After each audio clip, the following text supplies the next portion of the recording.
Hello dear students, once again welcome to another Mains 2025 discussion. We are in the subject of science and technology, and first we're going to have a general analysis about the science and tech questions, and then we go into the deeper analysis of each question that was asked for Mains 2025. So first of all, the normal trend of having 2 to 3 questions, if you look till the last year, there has only been 1 year where there was an exception where science and tech questions were a number of 4. The rest all years, a recurring pattern has been to either have 2 questions, at the maximum maybe 3. So that's a recurring pattern that was there. But this year, you can see that pattern has been broken. And again, you have the questions coming up to 4 science and tech questions. Now, when you see 4 science and tech questions, the good side of it was the fact that the questions all came from quite expected places. It was not random questions. It was all in line with, for example, when we had our mains enrichment program that was there, the MEP program, it was specifically said that questions relating to your circular economy, your production linked incentive scheme, semiconductor industry, energy security, these are all in the line of the questions that could be expected for this year, and it has not been proven wrong. It's somewhat on the same lines. Now, the first question that was there was regarding the fusion energy program of India. So let's go into the question. The question reads as, the fusion energy program in India has steadily evolved over the past few decades. Mention India's contributions to the International Fusion Energy Project, which is your International Thermonuclear Experimental Reactor, ITER. ITER was famously asked as prelims questions previously also. So this has always been in the radar of a serious UPSC aspirant. So first thing is mention India's contributions. The next thing is, what will be the implications of the success of this project for the future of global energy? Okay, it's a 10 marker. So how we'll be going about this discussion is, I'll be first giving you an ideal structure for each of these questions and what all content you could have written or you should have known to be writing that answer. Okay, so now when you go into this, the question has clearly divided the structure for you. The first topic, it goes about to say about the evolution of fusion energy in India. How has the evolution been? Then what is India's role to ITR? And the third part is the role of ITR to global energy. Okay, so this is what the structuring and this is what the broad structure of this topic is. So this is exactly what we will be going through. First, the evolution, then a brief 2-liner on what ITER is and why we are discussing about this. What is the contributions of India to ITER? And the implications of the fusion energy project to the global energy scenario. So now going into the first evolution part, okay, this evolution, though I've put it like this, if you are practicing your answers, there's also a very interesting way to put it. I'll tell you that after telling you the points related to over here. India's research in fusion energy started way back in the 1980s. And one of the first important achievements on that front was the creation of the Institute for Plasma Research, which is there in Gandhinagar. Okay, after this in early 1980s, thereafter we've built our own tokamak reactors. Now tokamak tries to emulate not the entire fusion thing, but a part of the fusion process, and the entire idea of the tokamak is to maybe try to achieve your plasma range temperatures. So we have tried doing that, and we have first indigenously built a tokamak in 1989, which was named as the Aditya. And then we have also built one of the world's first superconducting tokamaks, which is your SST-1. So these have all been India's evolution, but after a point, India's evolution in fusion energy was all through your ITR. That's when India became one of the 7 major partners of your International Thermonuclear Experimental Reactor. And currently, India's activities in fusion energy have been routed through this reactor project. Coming to the question, what exactly is ITER? ITER is an international nuclear fusion research program research and engineering program that is primarily trying to create energy through the fusion process, which is exactly the same process as to how the sun is generating energy of its own. So primarily here you're going to be using hydrogen atoms, and then using hydrogen atoms you're trying to create helium atoms, and fusing hydrogen atoms you're trying to create helium atoms, and that along with the creation of that helium atoms, what is also going to come? Huge amount of energy is also going to get generated. On any day, we have studied this in our smaller classes as to how the nuclear fusion would generate much more higher energy than your nuclear fission process. And on top of it, nuclear fusion is less likely to cause environmental pollution. It's primarily a very green process because the primary products that you're using over here is hydrogen, and then you're creating helium also. So what happens is there are no polluting or emissions that could be harmful for the earth. So this is why a fusion reaction has its own perks in this matter. Now coming into the question, what has been India's contributions to ITR? See, now this part of the question requires you to have factual information. Otherwise, it's going to be difficult for you to write this part because the contributions are all in terms of actual things. It's not like India took leadership. That's not a vague contribution. That is, India has done very specific things. Starting off with the fact that India's contribution starts by India taking up to a share of almost 10% of the ITR's cost. 10% of the ITR's cost would come up to almost 9,000 crore. But understand, India does not do the share thing, or India does not contribute to the share in this cash amount. It tries to do it by contributing very high technology hardware. As in, to the tune of almost 9,000 crore, what we do is we create certain hardware that would be very necessary for the ITER to function, and that is our contribution to it, not in terms of the money. So and this is exactly why this part of the question becomes difficult, because if India has been contributing hardware to it, you have to at least mention 2 or 3 things that India has been doing. On the top of the fact that if you cannot remember anything else, you can write about the different kinds of cryogenic systems that India has been contributing. Because in certain parts, when you are taking in, this process involves hydrogen and fusion of hydrogen atoms. So you need hydrogen to be stored at very low temperatures. And to store hydrogen at very low temperatures, you need cryogenic technology, and that is something India has contributed. That is one thing. Second major thing is India has also contributed heavily into creating a cryostat. A cryostat is actually a huge vacuum chamber that is built, and it's inside this vacuum chamber that you have the storage of a lot of the materials that has to be used for the fusion process.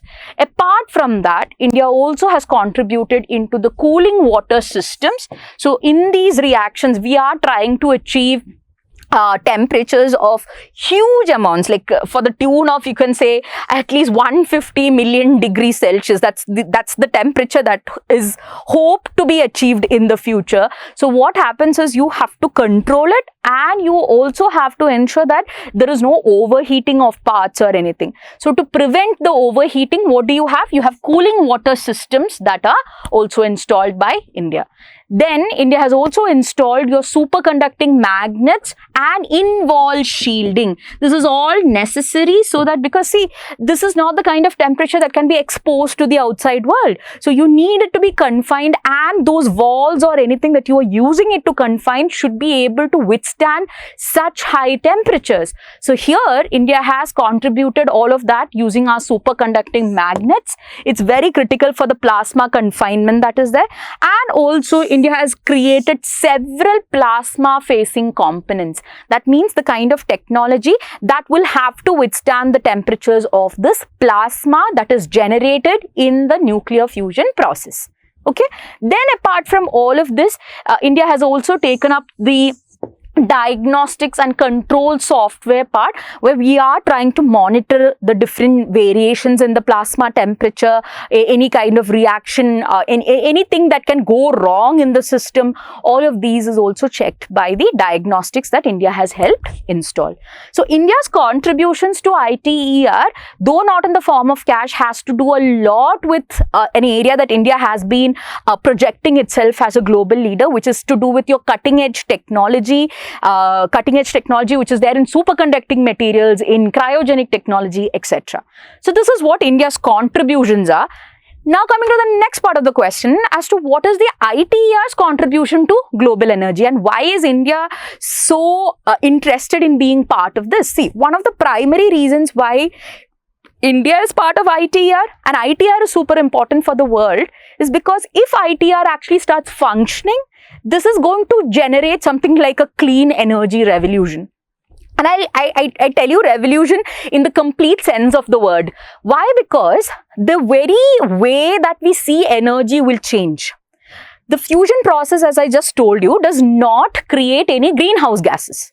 So if there are no greenhouse gases, it's again a very radical shift from the kind of fuels that we see currently, where you have so much of carbon dioxide and methane and nitrous oxides and all released out. This primarily does not create greenhouse gases.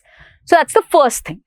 That doesn't end there. It is also to do with the fact that the raw materials that you're going to use for this, which is primarily your deuterium, which is an isotope of your hydrogen, tritium, which is again another isotope of hydrogen, lithium, these are all raw materials that are very abundantly available.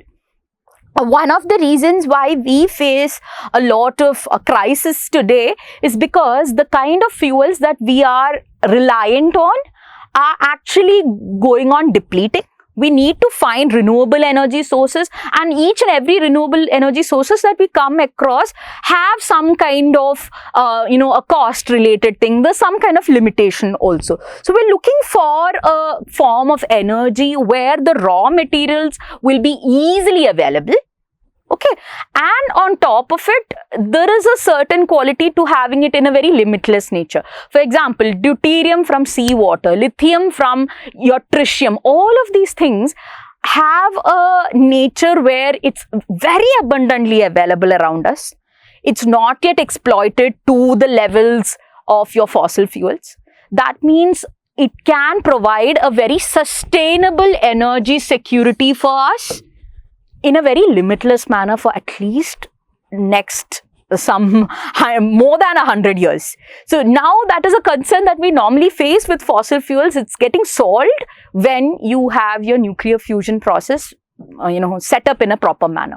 Then, as I just told you, there is, because of both of these points, which is a clean energy revolution and it's sustainable, what also happens is it relates to the climate change mitigation. There are no bad emissions coming from it. There are no greenhouse gases that are coming from it. So what happens is this new process is not going to add any more emissions that we'll have to take care of later.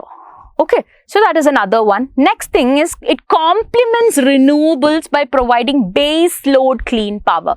See, in a lot of process, what happens is to generate electricity, we are using renewable energy right now. And for example, let's take green hydrogen. One of the big problems that green hydrogen projects are facing right now is green hydrogen can be, you can extract your hydrogen from your water through the electrolysis process. So you have electrolysis. You're passing electricity through water, hydrogen separates, you get hydrogen.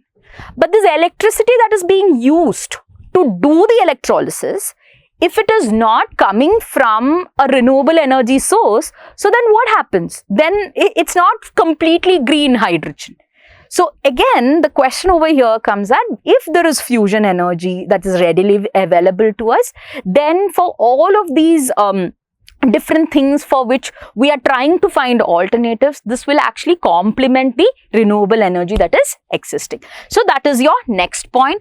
Finally, these 2 points relate somewhat to your geopolitics and everything, but in between, one point that was missed was no risk of nuclear meltdown like you had in Chernobyl or Fukushima. So these kind of pollution is also not there. Then coming to the next part, which is to do with your, international relations, which is if fusion energy becomes successful and India playing a major role in it, obviously India will also benefit from it. Now, this means that India's struggle with these other countries to ensure oil and gas and everything, that will be sorted. Not only India struggle, a lot of other countries who are in this confusing, standoff time where, some countries are like, no, if you are not friends with us, we'll not give you oil. But then oil is so essential, so they have to compromise on some level.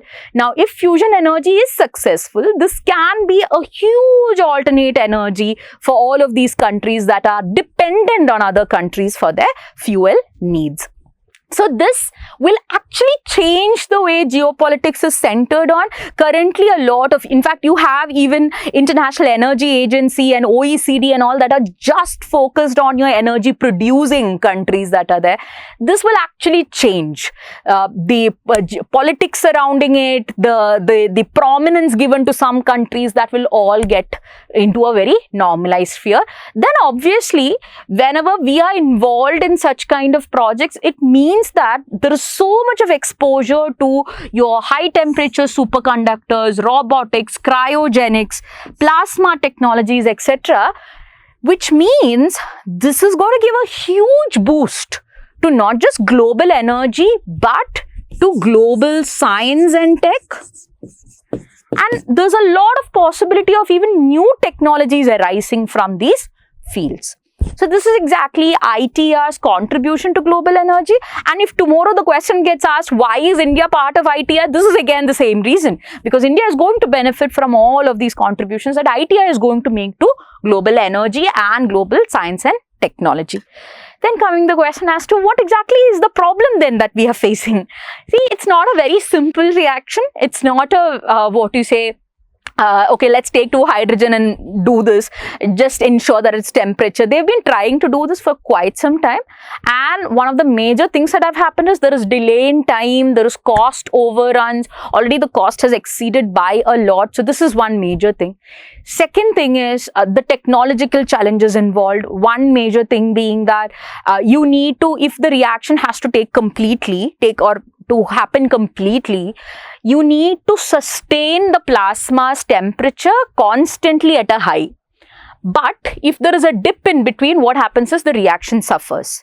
So again, this technology is something that they are still working on to ensure that plasma's temperature remains high for longer durations.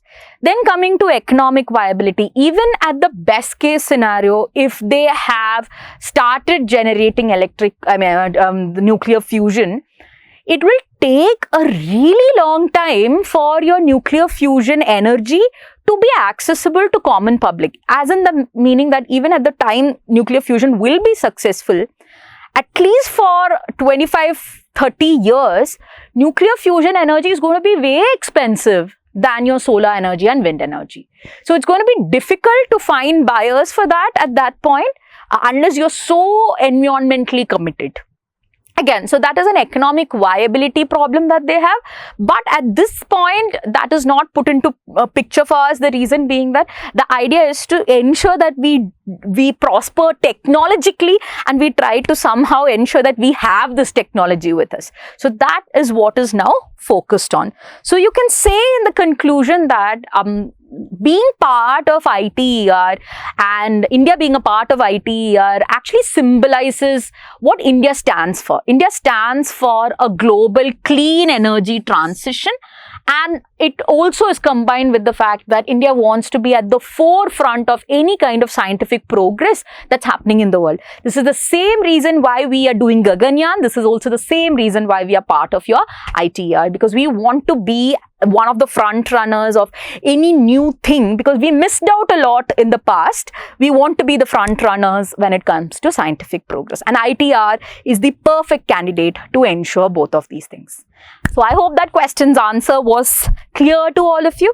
Now let's go into the second question. The second question, I personally had so much of happiness after reading this question, because in our MEP sessions, which is our mains exclusive program sessions which were there.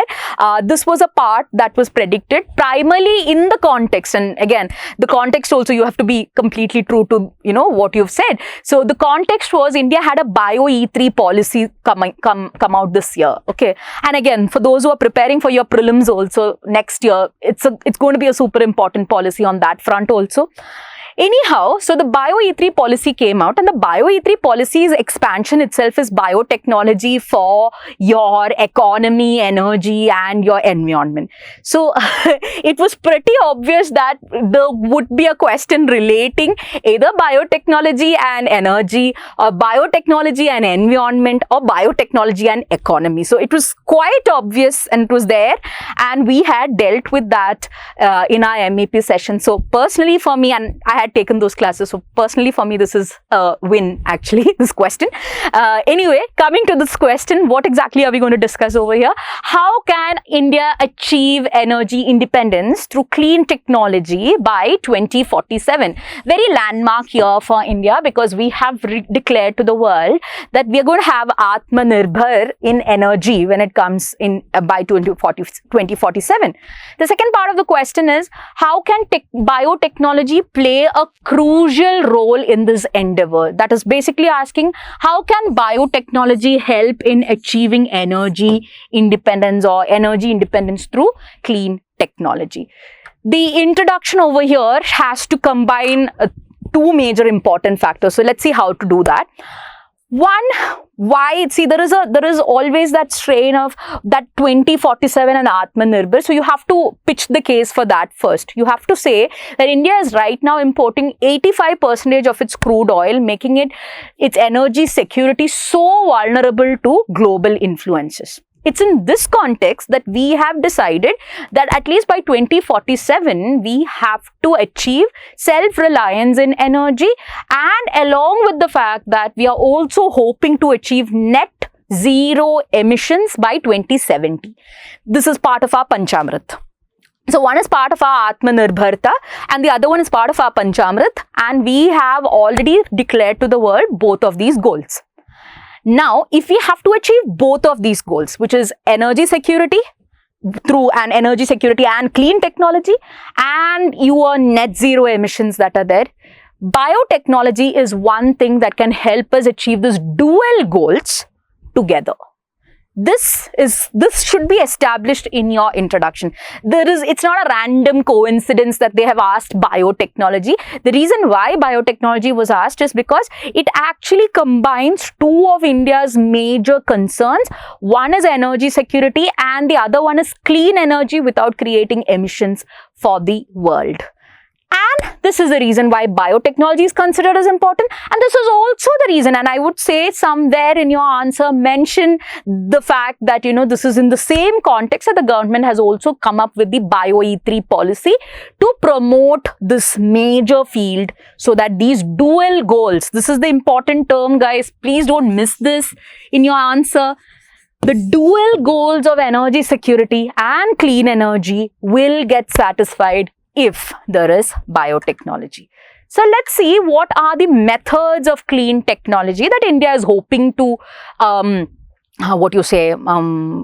achieve by 2047. One thing is clear, it's the renewable energy expansion.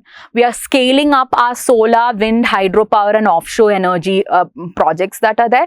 Very recently, the PIB came about saying that out of our goal for 500 gigawatt of energy getting generated from renewable energy sources, we have ensured that we are right now generating 201 gigawatts. Huge win when it comes to the different conditions, lack of technology, etc. Considering all the limitations that we have, the fact that we could reach to at least 50% of our target is a huge achievement. Now, going forward, again, the scaling up of these projects is what is expected for clean energy technology. It's not any other energy, it's clean energy technology. That's the first one. Second one, huge project that India is giving a lot of, encouragement for is your green hydrogen economy. We have a national green hydrogen mission. The goal for the national green hydrogen mission is to generate at least 5 million metric tons of hydrogen production by 2030. Okay, and an entire stream of biomanufacturing hubs, electrolysis, equipment, all of these is now getting sourced for this mission to actually take place in a good manner. Then coming into the fact that energy storage and smart grids, we have to use one of the major constraints when we ever talk about energy in India. One of the major constraints that we face when it comes to energy is the fact that we have solar, we have wind, but these are all in clusters that are not connected to the electric grid. There is no grid connectivity, so that what happens, energy from one area cannot get transferred to another part. Again, for this we have a project coming up that is also there, which is your green energy corridor. That is again something that we are hoping to make huge strides in. Then coming up to the fact that we are trying to generate a lot of different kinds of biofuels. We are literally trying to take up any biomass that is in excess, that is available abundantly, and trying to see if there can be a biofuel generated from it. So again, once biofuels are generated, you can again use it for different kinds of vehicles. Apart from that, there is also the electric vehicle mobility that we are trying to push. So these are all the different kinds of methods that we are hoping to gain expertise by 2047 and ensure that, our dependence on certain oil sources are reduced. Now comes the question as to what biotechnology can do in this. See, these are different methods for clean technology. What biotechnology can do from this starts from the fact that, see, when this is I think most of you would have seen this in a Yojana or a Kurukshetra thing, when it comes to generating energy from biomass, etc., you have different fuels which are like first generation fuel, second generation, third generation, fourth generation. Okay, those who've studied this know that first generation and all is very impractical in India. The reason being that first generation involves edible seeds like your wheat and your corn and everything that is actually used for generating bioenergy. In a country where there's so much of hunger, you cannot use your food seeds for your bioenergy production. So first generation was left aside like that. Second generation is actually any waste that comes from your first generation crops, so on and so forth. Now the fourth generation of bioenergy primarily deals with creating, the first base is all of these algae and fungi and bacteria and all that have the ability to break down chemicals. And once they are breaking down chemicals, if there is energy, any kind of energy produced from it, to extract that. Okay, it started off with that.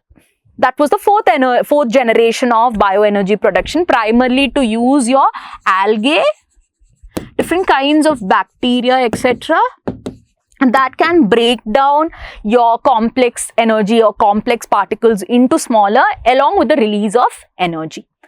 Now, looking at this bacteria and algae and finding out the fact that, oh, if they can do this, they'll have some gene in them that is equipping them to do it. So what scientists did, so now what they've tried doing is extracting the genes from these algae and bacteria and trying to incorporate it in commonly found algae and bacteria. So that what happens, even they have the ability to break down it into different kinds of energy products. So this is where one of the huge roles of biotechnology is now being seen. This is primarily related to the fourth generation of bioenergy production. Ensure that to tap into the existing algae and bacteria that can generate energy, and to also have genetically modified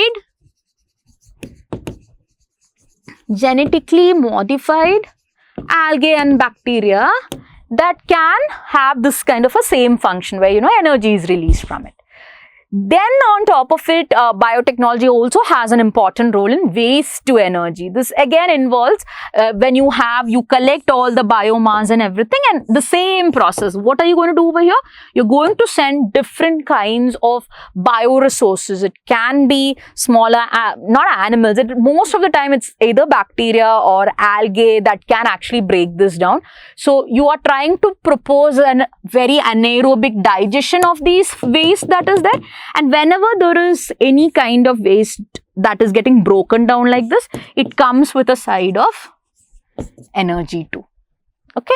Then carbon capture, very interesting thing. This was also part of the Bio-E3 policy. What are you trying to do? You're going to design certain microbes. See, normally in your atmosphere, your green plants can absorb your carbon dioxide and only them. So this is the reason why you have to, whenever there is any crisis, you have to do afforestation. And then in the sea, if you look at it, you need to have more phytoplankton, etc. So now they've come up with an idea like, what if there are microbes that can actually absorb this carbon dioxide and make it into something useful?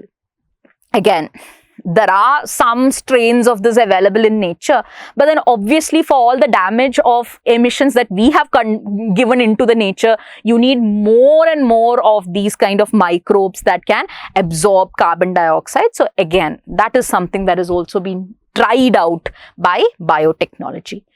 Then you are trying, there is a concept called as biorefinery, where what happens is any product at every stage, which is biofuel, biochemical, all of these stages, whatever the waste comes from all of these things is again cycled back using certain microbes. Energy is generated, and that energy is again used for these processes to happen. So again, they're trying to promote a circular economy model here. So now, apart from the role of biotechnology, the next part goes as to what can be the conclusion of this topic. The conclusion of this topic can be as to how, because these multiple goals have to be taken into consideration, what is now happening?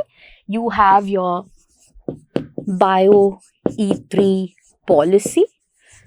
Bio-E3 policy is looking at creating biomanufacturing hubs. It's also planning to create several such technology-oriented institutes, give funding for technology-oriented places that can contribute for biotechnology in these spheres. So this is exactly the answer to that question. Now moving forward, the third question that we have is, again, this was a question that was, even the slides that I've put in this is actually the exact same slides that were used in the MEP program, because this question was also addressed there. The question was, how does nanotechnology offer significant advances in the field of agriculture? So this is the correlation between nanotechnology and agriculture. The second part of the question is, how can this technology help to uplift the socio-economic status of farmers in India? So this is a direct question on the different kinds of applications of nanotechnology in agriculture. Now, what exactly is the introduction you can write on this? Primarily, you can, maybe those who are interested could start off with a definition that says nanotechnology is the a part of science that deals with very 10⁻⁹ meter scale particles that are there. When particles are reduced to the size of 10⁻⁹, what happens is they start showing different properties than their macro scale things. Like, for example, if you have an iron particle which is on a nano scale and an iron particle which is at a macro scale, the kind of magnetism that they show will be different, the kind of color that they show will be different, the kind of reactions that both of them can do will be different. So what is the point? The point is, at nanoscale, particles behave differently. Then the next part is, it enhances efficiency, sustainability and productivity. It enhances efficiency, sustainability and productivity, and it is directly addressing, and when it comes to nanotechnology, because you're using these size of particles, what happens is there's a lot of features associated with even having small, for example, if you use a nano pesticide or a nano fertilizer, you don't have to use large quantities of it. Even small quantities of it would be enough for certain farmlands, etc. So what happens is, there is efficiency, sustainability and productivity, and this can actually be used to challenge or to counter India's challenges that are there in the agriculture sector, which is low farm income, high input cost and even environmental stress that is caused by your fertilizers, pesticides, etc. So what are the major, this is the slide that I mentioned. So this was the exact slide that I had taught my MEP students, the mains exclusive program students, when we discussed nanotech, and because when nanotech is a very predictable area, so you need to have the applications listed, notes made for nanotech in health, nanotech in agriculture, nanotech in energy, nanotech in industry. So this is just a clue for those who are preparing further years also. You need to have a fixed note for all of this, because nanotech, the variation of this question can come from any of these forms. Now, the applications of nanotechnology in agriculture are, you have nano fertilizers and nano pesticides. Now, nano fertilizers and pesticides, one example of this is the zinc oxide nano fertilizer that is there. What happens is, because it is in these small sizes, there's a very controlled release of nutrients. And because there's a controlled release of nutrients, what happens is, there is less wastage, pollution is less. Even with small quantities, farmers can deal with a lot of area. So there's efficiency. And because you're using fertilizers and pesticides and everything, and they are actually having a very controlled release into your soil, what happens is, there is a little bit more quantity for the different kinds of efficiency also. So here, this is important like that. Then you have disease detection in plants, so you can use nano biosensors. Nano biosensors are, you can create these and you can put it into your plant. So what happens is, if there is any variation in any kind of, if there's any disease that is there in the plant, if there's actually any salinity stress, or if there is any kind of a water related stress, all of that can be detected using nano biosensors. And so, for example, there is ICAR doing research for blight in rice. Blight is a kind of disease that affects rice, and for that they're using your nano biosensors. Then coming to the rest part of agriculture, where you have food processing, etc. So here what you can have is nano composites like materials that can actually improve the shelf life and detect any kind of spoilage, etc. An example of this is the nano silver, which is there in food containers. Nano silver, which is there in food containers. Then, what is the contribution to farmers? So, what exactly is the contribution of, so using nanotechnology, what would that kind of a contribution have for the farmers? First of all, you can expect higher yields at lower costs. What happens is, nano-based inputs are not actually very pricey or anything. So, to create these nano inputs is actually cost effective. And because you don't need to create it in large scales also, what happens is, using whatever nano supplements that you have, you can use it for farmlands, and you can reduce wastage, enhance productivity, and all this will actually increase the farmer's income. So even the capital cost that he's spending for getting your nano products or nano pesticides or fertilizers, that actually gets compensated because the farmer gets more income than his normal rates. Then there is reduced debt burden. Reduced debt burden means, what happens over here is, using these different fertilizers or pesticides, what happens is, you don't have to rely on very costly chemical imports that are there, and again that reduces the debt of the farmer. Employment generation, a lot of agro nanotech startups are coming up, where you can expect people to be involved in the jobs of manufacturing, supply chains, agro services, marketing of it, etc. Climate resilience, again, nano solutions actually, you don't beat when it comes to a little bit of irrigation, when it comes to nano biosensors. What happens is, it will help farmers create certain solutions that can adapt to drought, soil degradation, etc. Finally, export competitiveness. Even nano packaging will improve the different kinds of the markets that we get, because outside, when you normally have to sell or send perishable goods, what happens is, these goods don't have proper packaging and things. So and you have packaging that can get destroyed also. So what happens is, nano packaging is considered to be a little bit more durable, okay, resistant to wear and tear. So again, for our food processing industries, this can be good. Okay, so that is the answer to that question. Now, what is the way forward? The way forward would be, see, government already has certain missions on nanoscience and technology. Try to have more of government support in the form of finances and in the form of certain, getting technology from outside also with respect to nanotech, because countries like South Korea and Japan have made huge strides when it comes to these nano products. Then to have public-private partnerships that are to scale affordable nano fertilizers. Then finally, integration with digital agriculture mission, so that even for precision farming, this is again an up and coming field that is there in India, where it's called precision farming.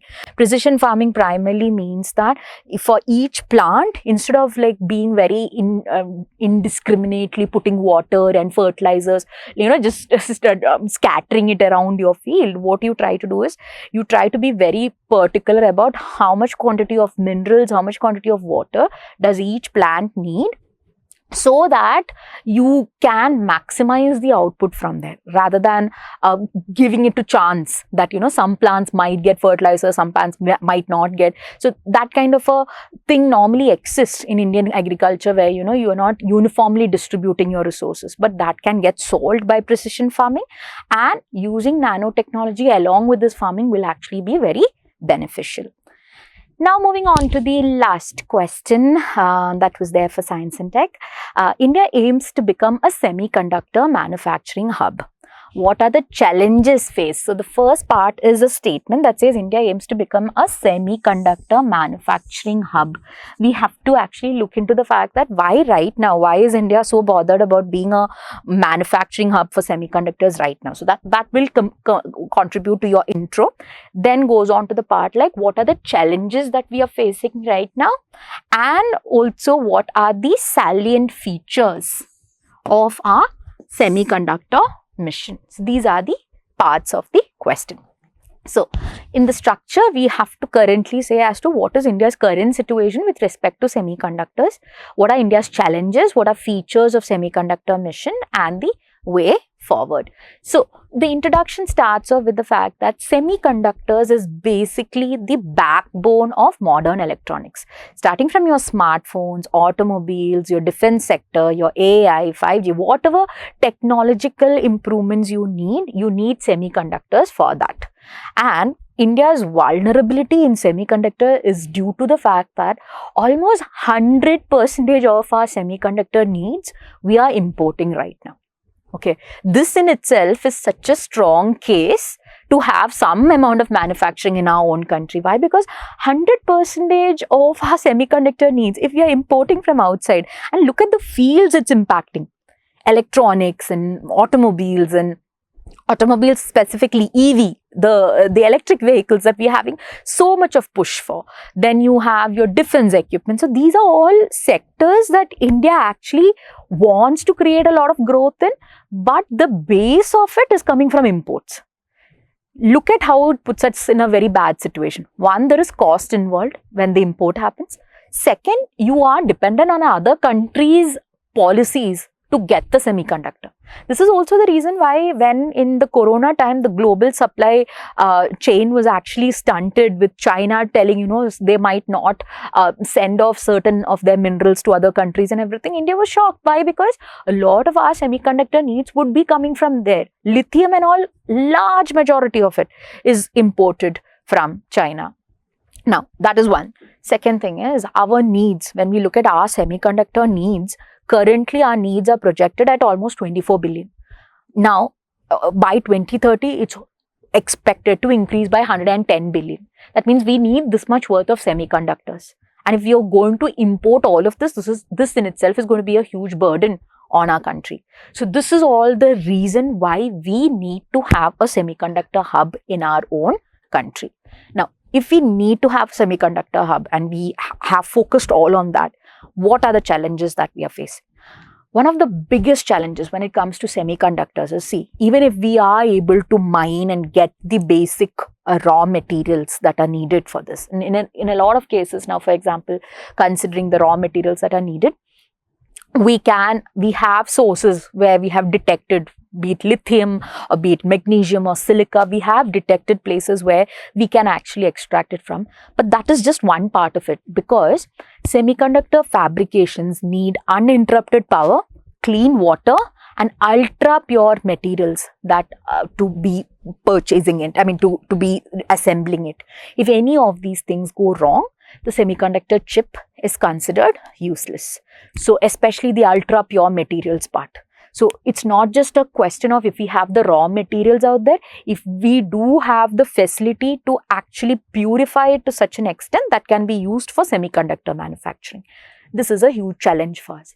Second thing, when you set up a semiconductor plant, it requires at least 5 to 10 billion in investment. Third thing is, even if you are able to cough up the 5 to 10 billion in investment, the next major issue is it will take at least 5 to 7 years for some returns to start showing from there. So there's a long gestation period.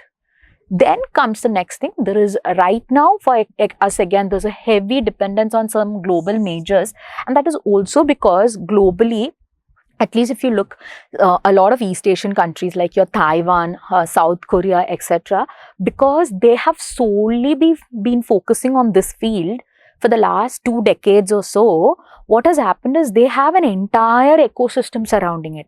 They have their production units, they have their marketing techniques, they have investment, they have cluster development. So all of this is already set for them. And it's been 20 years that they're doing it. We are now trying to start at this point. So obviously, our experience with these technologies is very less. And because of this point also, what has happened is currently all the major global giants in semiconductor manufacturing are from these places also. So there is already a reliance on them. We have to slowly cut short our reliance and then start things over here. Even then, we are not planning to create these for export or anything. We are planning to create it for our own needs. That means our stuff has to match the standards of your Intel and Samsung. Got it. So again, this is all a long way to go, and obviously if you have such a long path to traverse, you need a policy for it, and that is where you have your semiconductor mission. We'll come to that, but understand, but you need a vision as to what can actually lead you through this, because you need extraction, you need manufacturing, you need the reducing the dependence on outside, and then you need human resources. That's a separate problem that we face. So we are lacking specialized VLSI design, semiconductor engineering talent. We have a lot of engineers, but what happens is when it comes to your large scale designing, semiconductor engineering, very few people remain here. What happens is most of them go outside for your higher studies. So again, these are all the major challenges, and we are hoping that the semiconductor mission can maybe at least solve some amount of these challenges. For one, the semiconductor mission is a 76,000 crore package that is focused on design, manufacturing and assembly. And specifically in this mission, they have created something called as a design-linked incentive scheme, where you are having support for your domestic startups in chip design, intellectual property creation. So this is also the reason why this chip, you must be already aware of this, industrial design of chips are now included even in your patent giving process. So this is again to give a boost to those engineers who are actually investing in the research and development of your chip design, etc. Then we are also planning on the creation of semiconductor and display fabrication facilities. We're going to have engagement with companies like Vedanta, Foxconn, Micron, ISMC, etc. We are also planning on to having memorandums of understanding with countries like US, Japan, EU, and this is all under the semiconductor mission. Okay, so there's a design-linked incentive scheme.